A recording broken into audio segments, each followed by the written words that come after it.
Pemirsa, sejumlah pedagang kaki lima di Senen, Jakarta Pusat mengamuk saat dirazia petugas Satpol PP.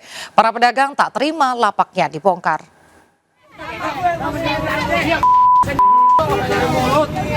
Puasa, Pak. Warga saya mencari makan. Bapak dapat gaji. Warga saya dapat gaji. Sejumlah pedagang kaki lima mengamuk saat petugas Satpol PP merazia lapak dagangan mereka di trotoar Jalan Senen Raya, Jakarta Pusat. Pedagang berdalih merupakan warga sekitar dan sudah puluhan tahun berjualan di lokasi. Dari zaman Ali Sadikin, kali dua kali, baru ini kagak, boro-boro. Jadi langsung ditindak itu, Bu, diangkut gitu, Bu? Iya, mau langsung diangkut. Meski menuai protes pedagang, petugas tetap melakukan razia. Dan ini memang hal yang biasa tiap tahun, tapi sudah semakin semrawut. Buktinya kita lihat sendiri, lihat sampah di mana-mana, trotoar diokupasi, ya tentunya kita harus bertindak. Belasan lapak pedagang yang terjaring razia dievakuasi ke kantor Wali Kota Jakarta Pusat. Bagi pedagang yang ingin mengambil lapak dagangannya, wajib menjalani sidang tindak pidana ringan. Dari Jakarta, Rani Sanjaya, iNews melaporkan.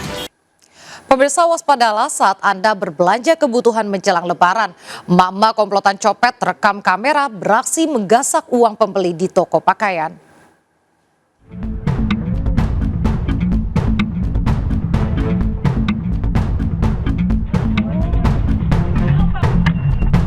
Tiga mama komplotan copet terekam kamera beraksi di toko pakaian di Pasar Besar, Kota Malang. Ketiganya berbagi tugas. Satu pelaku bertugas mendorong agar berdesakan. Satu pelaku lain berpura-pura memilih baju, menutup pandangan penjual.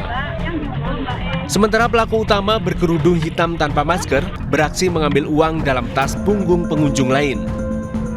Uang sebesar 5,5 juta rupiah milik korban berhasil dibawa kabur oleh pelaku. Sudah pernah di pojokan itu 2 kali, pertama 10 juta sama 7 juta. Yang katanya 3 kali, yang pertama yang ketiga saya nggak tahu, cuman tahunya saya 2 kali, terus langsung saya pasang CCTV. Menjelang Lebaran memang rawan dan di sekitar lokasi sudah 3 kali pedagang kehilangan uang. Dari Malang, Jawa Timur, Denny Irwansyah, iNews melaporkan. Pemirsa, banjir masih menggenangi Demak, Jawa Tengah. Evakuasi korban banjir bahkan dilakukan dengan melintasi jalur ekstrim dengan bantuan seutas tali. Sementara sejumlah rumah sakit tetap beroperasi di tengah banjir.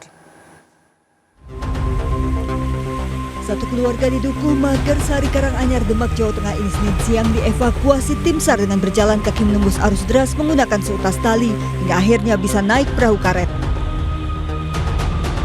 Satu keluarga ini sebelumnya nekat bertahan di lantai 2 rumah, namun keterbatasan makanan dan air bersih memaksa mereka dievakuasi.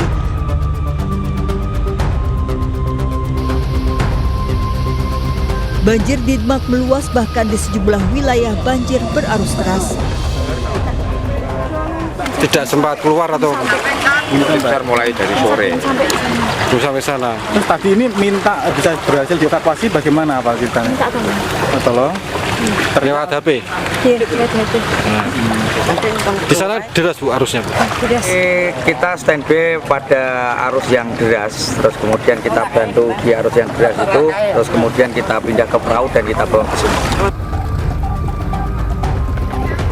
Meski masih terendam banjir, pelayanan pasien di Rumah Sakit Nahdlatul Ulama Demak tetap berjalan normal. Dari Demak, Jawa Tengah, Sukma Wijaya, iNews melaporkan. Pemirsa, waspadalah kasus demam berdarah mulai meningkat. Di Sika, Nusa Tenggara Barat, 2 anak meninggal dunia karena DBD.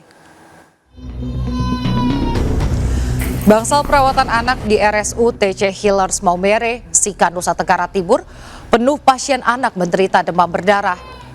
16 bayi dan balita dirawat intensif karena demam berdarah. Sejak Januari hingga Maret, 62 kasus DBD di Sika, 2 diantaranya meninggal dunia.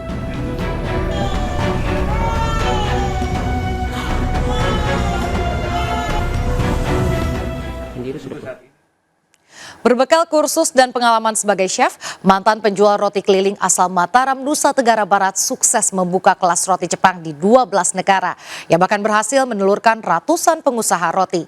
Berikut kisah inspiratifnya dalam program seputar Ramadan RCTI Bisnis Muslim Milenial.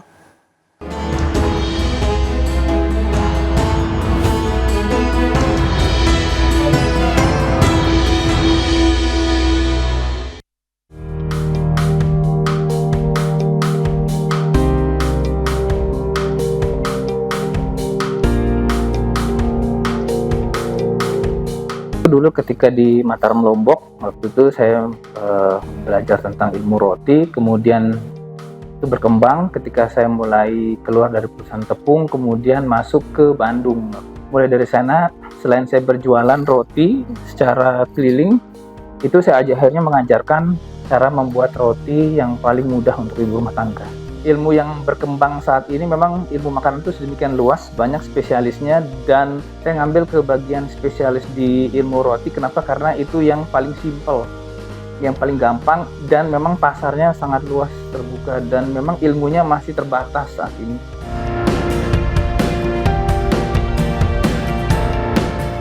Kita tuh memang harus punya cita-cita yang tinggi untuk bisa berkembang luas seperti itu. Kemudian saya juga memasarkan dengan cara kekinian, yaitu beriklan di media sosial gitu, untuk memaksimalkan jangkauan dari promosi kita, sehingga itu bisa mencapai ke beberapa negara, dan itu bisa saya laksanakan. Akhirnya kelas itu mayoritas memang online, tapi kalau untuk wilayah Asia Tenggara masih offline.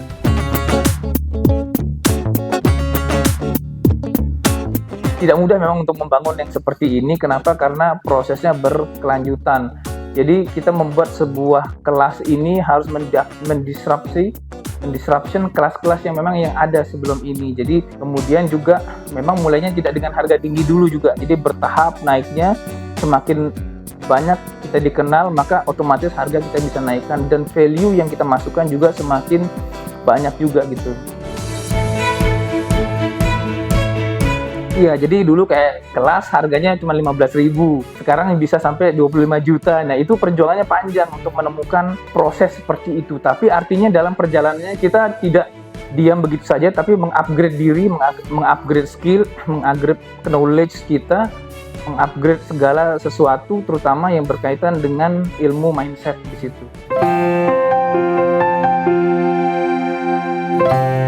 Islam mengajarkan umatnya untuk jadi orang kaya. Jadi ya Allah, perbanyak hartaku, perbanyak anak keturunanku, berikan keberkahan atas apa yang telah Engkau berikan kepadaku, kemudian ampuni dosaku. Jadi kita diajarkan Islam itu untuk menjadi orang yang kaya raya dan bisa membawa manfaat sebanyak-banyaknya untuk masyarakat kita.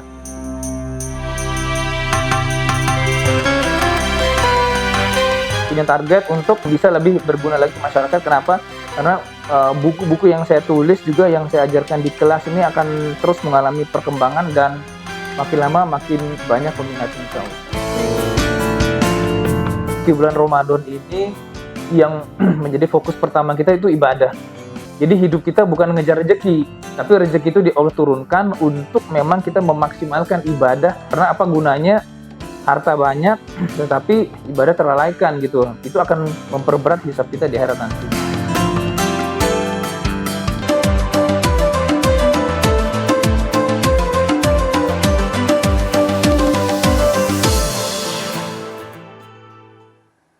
Terima kasih masih bersama kami.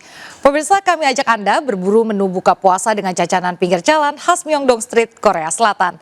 Menu yang kerap Anda lihat di drama Korea ini bisa ditemui di Jitown Serpong, Tangerang.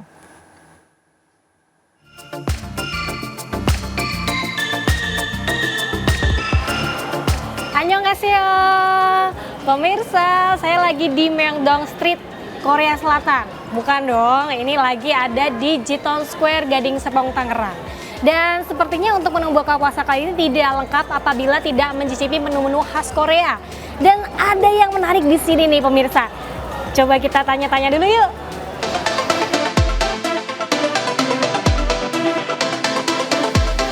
Sate Wagyu dan dakbal atau ceker pedas ala Korea. Siapa sih yang tidak tergiur? Sambil melihat proses berbagai makanan diolah, kita bisa mencoba membakar sendiri sate Wagyu di atas tungku bakar. Porsinya juga cukup membuat perut kenyang bila dijadikan menu berbuka puasa. Maka tak heran sate Wagyu dijual dengan harga mulai Rp60.000 per porsi.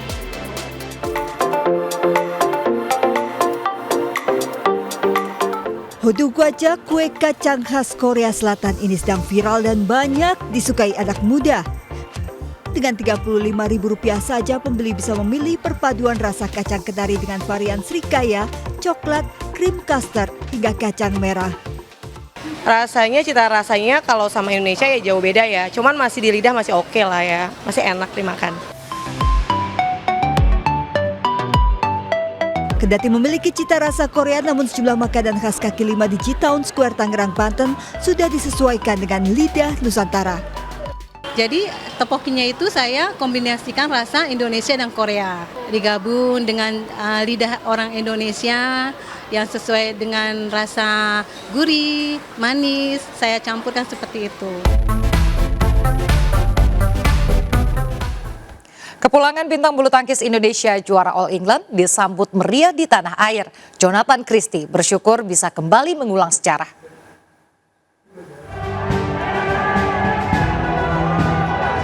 Kepulangan juara All England di tanah air Senin malam disambut para supporter dan pengurus PBSI. Ratusan pecinta bulu tangkis menyambut keempat atlet yang berlaga di ajang All England di Bandara Soekarno-Hatta, Banten dengan meriah. Juara di sektor tunggal Jonathan Christie mengaku bersyukur bisa kembali mengulang sejarah All Indonesian Final di ajang All England setelah 30 tahun lalu. Ya, pertama pasti puji Tuhan bisa meraih hasil yang terbaik, bisa menciptakan sejarah lagi setelah 30 tahun All Indonesian Final.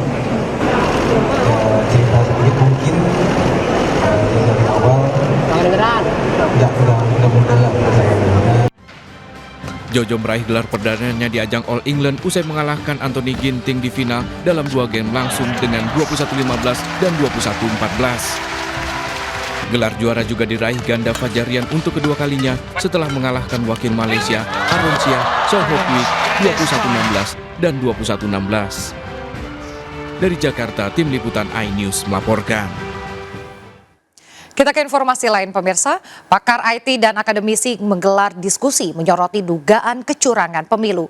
Masukan berbagai pakar penting sebagai referensi untuk menentukan status hukum hasil perhitungan pemilu.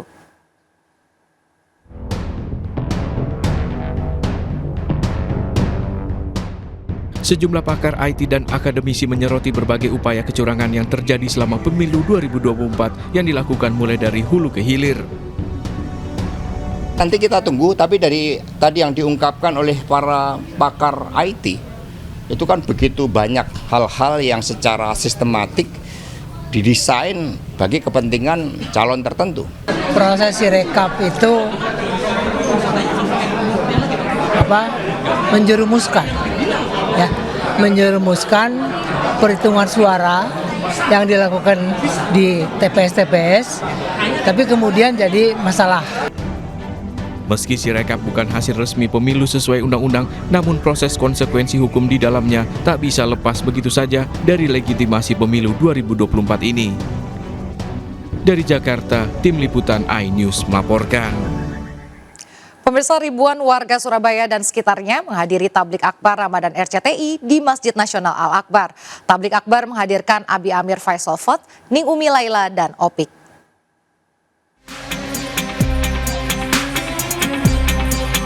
Suasana di halaman Masjid Al-Akbar, Surabaya Jumat malam dipenuhi warga Surabaya dan sekitarnya. Mereka dengan khusyuk dan antusias mendengarkan tausiah dan nasihat agama dalam Tablik Akbar RCTI tahun 2024. Abi Amir Faisal Fat dalam ceramahnya menyampaikan pentingnya menjaga keimanan dan ketakwaan kepada Allah Subhanahu wa Ta'ala. Ia pun mengajak para jamaah untuk meningkatkan kualitas ibadah dan memperbanyak amalan di bulan suci ini. Sementara itu, Ning Umi Laila memberikan tausiah khusus untuk para wanita tentang bagaimana menjadi muslimah yang solihah. Ia juga memberikan tips-tips praktis untuk menjalani ibadah Ramadan dengan penuh makna.